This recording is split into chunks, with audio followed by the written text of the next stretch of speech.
The Minuteman War Belt, Battle Belt, whatever you want to call it. Hey everybody, this is Michael with Asymmetrical Preparedness. Today that's what we're going to talk about. We're talking about the Battle Belt, War Belt setup.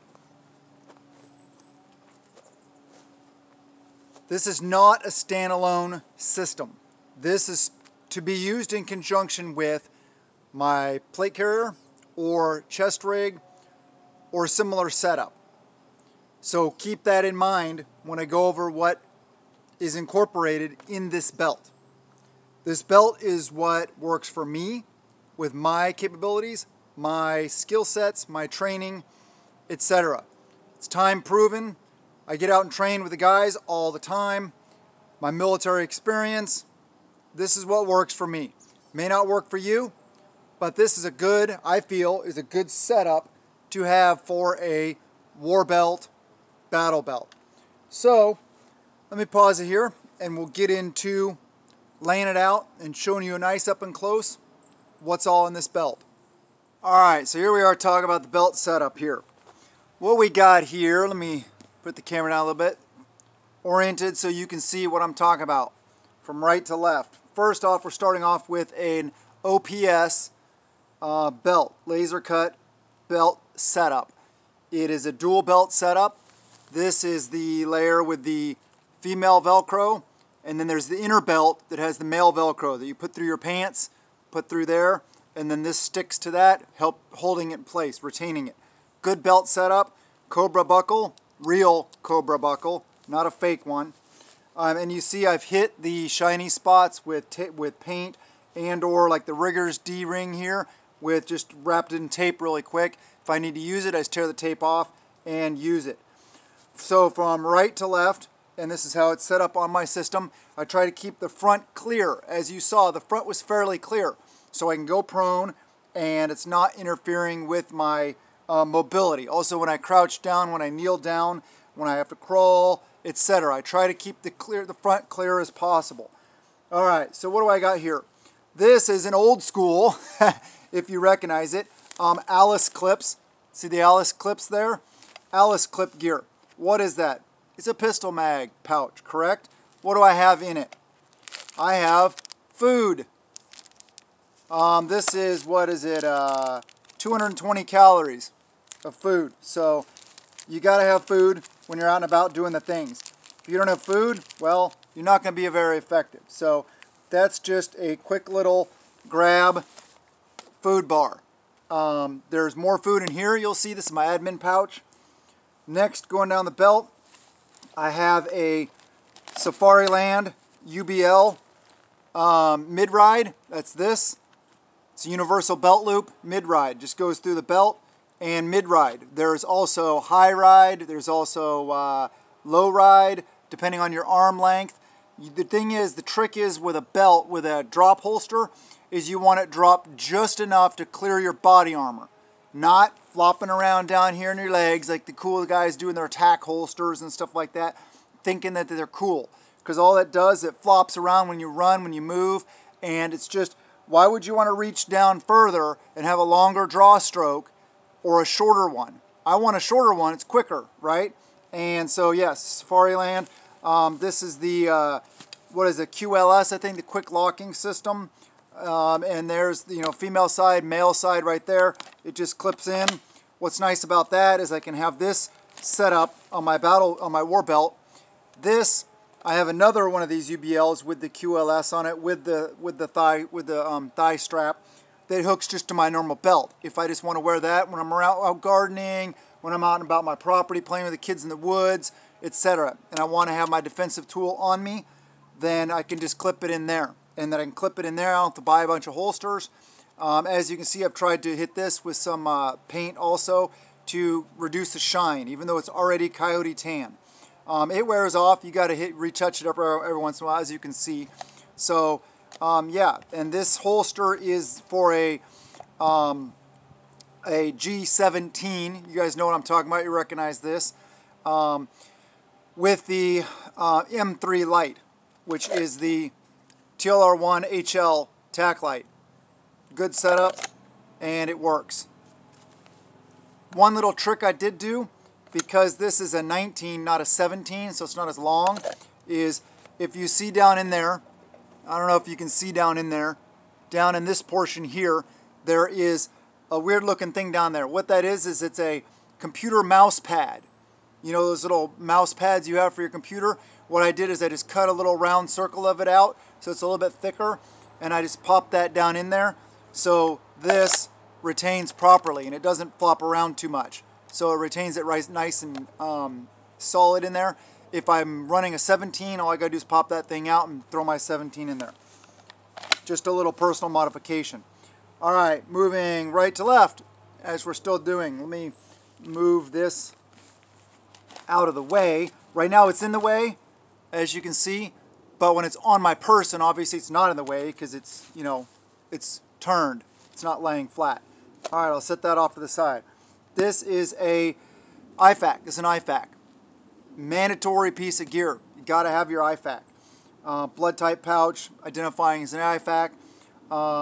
And this is a BearFAK Gen 3 in the, what, Gen 0 or Gen 2 pouch. I don't know which generation the pouch is, but this is a BearFAK.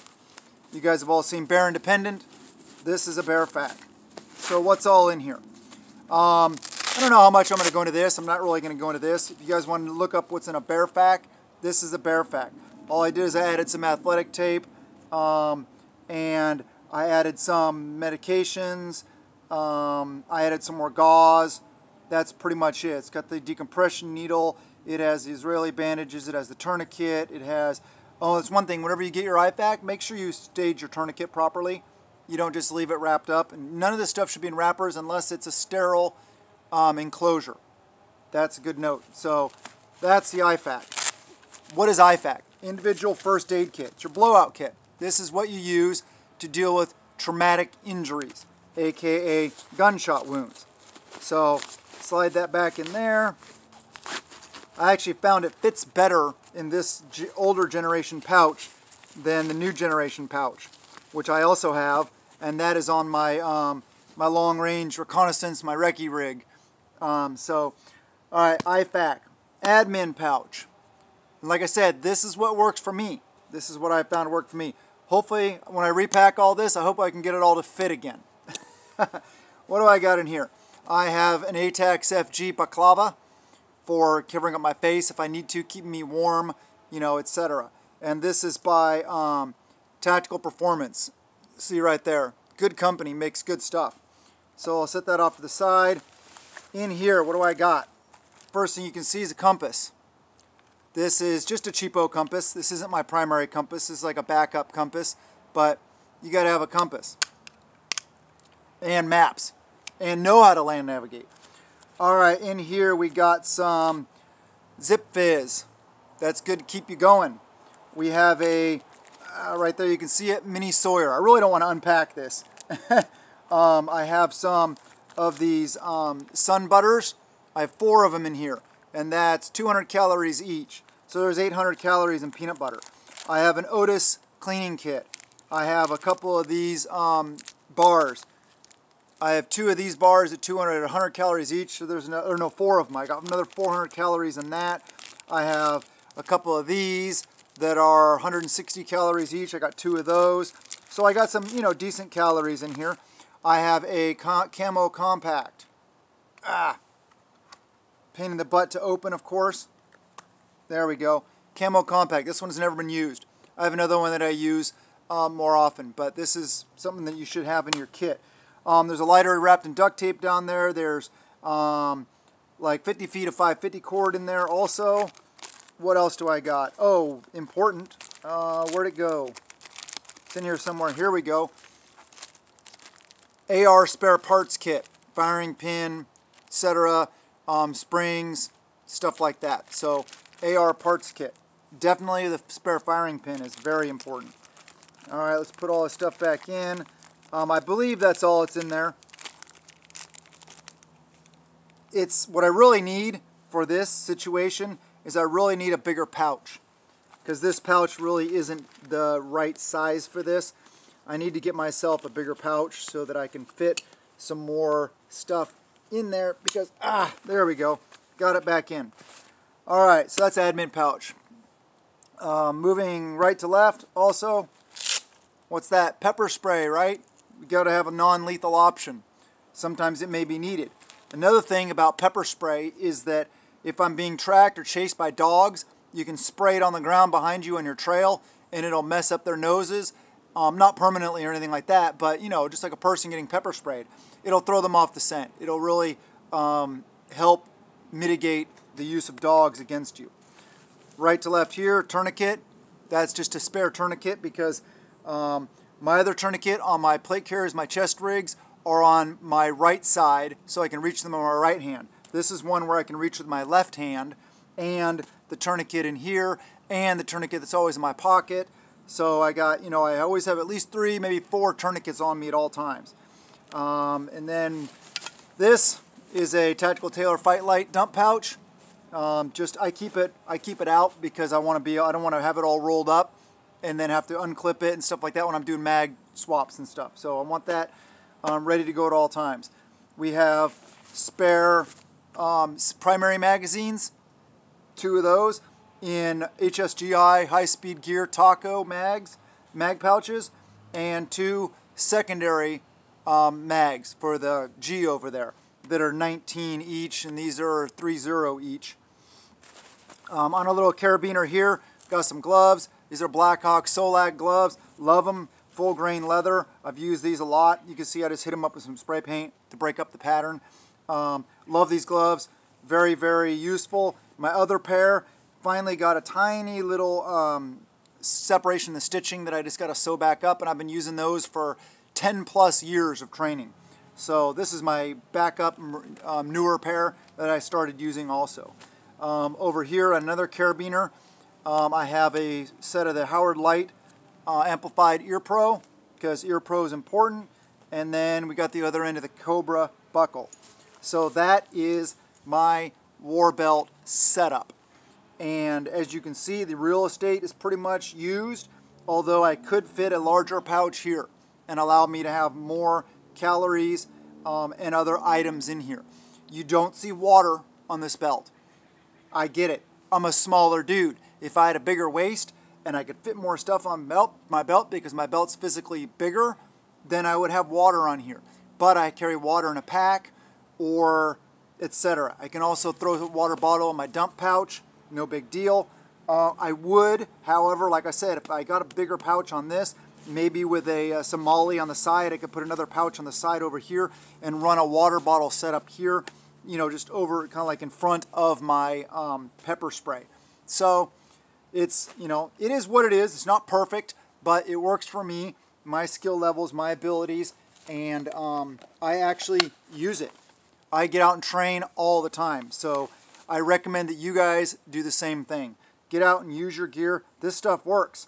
It's time tested and proven. We've gone through all this, me, my guys. You know, it is what it is.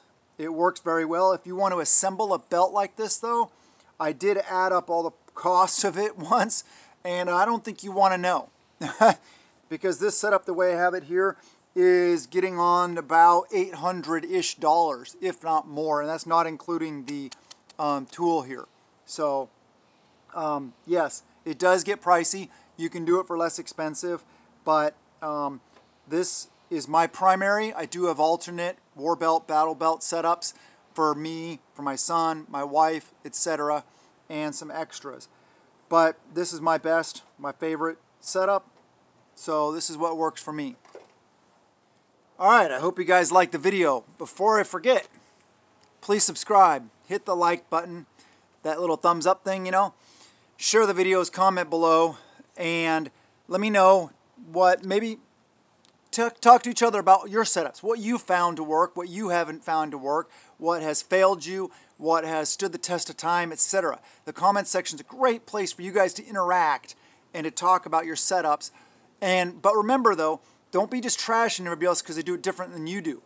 Because we all have different skills and different abilities. We're all in different areas. We all have different needs for our belt setups, for any setup, any tactical setup. So remember that and don't just start bashing each other.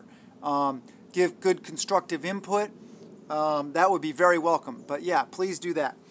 Yeah, so I hope you guys liked the video. I hope that you actually get out and train with your gear. That's the most important part. It's not about necessarily what I have on my belt.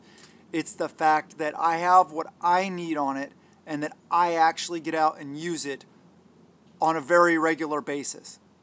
You got to do that. You want to find out gear like this, you want to find out what's going to fail now. You don't want it failing you in the middle of conflict, whatever form that may take. You want to figure it out now. You want to get your gear squared away so that you can be an effective defense of your family, community, nation, whatever the situation comes about. You need to be effective and you got to be ready to go. And I'm speaking to the Minutemen here. I'm not speaking to everybody because everybody doesn't need this stuff. And there is back and forth talk about, so like some guys in my group, they don't like the belt setup. They like having everything on their plate carrier. But some of them are also bigger dudes, and so they have more real estate on their setups. I don't. I gotta try to come up with every bit of real estate I can. I mean, I have like a 29-inch waist, so I can't fit that much stuff on it. If you got more real estate, then use it. It's all about what works for you. Seriously, it's not about being cool. Some people like the war belt. Okay, so while I'm talking about that though, war belt setups, some of the detractors. It's more difficult in vehicular use. It's more difficult getting in and out of vehicles, sitting comfortably in a vehicle because I got this stuff behind me, although it can be done. Just put the seat back a little bit further. Same with your plate carrier, same with your hydration bladder on the back, all that kind of stuff. You just got to do what you got to do. I mean, I'm not going to put all this stuff on and drive 3,000 miles. It's just, it probably wouldn't be comfortable. Plus, there's no need to. But, I forgot where I was going with that. Oh, yeah, detractors. Okay, another detractor is you got to get used to your gear. That's why I say you got to get out and use it. You put this belt on and you start walking around, running around a bunch, you're gonna feel it in your hips. It's not gonna be comfortable at first. You're gonna be like, oh my gosh, this sucks, I hate it. And then you're gonna throw the belt off and never go back. But keep going. Don't give up, don't quit. Put this on every time you go for a walk, every time you go on the treadmill, you go for a run, put it on. Get your body acclimated to that. I still feel when I first put this on, and like I ruck often. I usually just ruck on my treadmill. I get it, it's not the best. I ruck other places also, but sometimes you got to do what you got to do, right?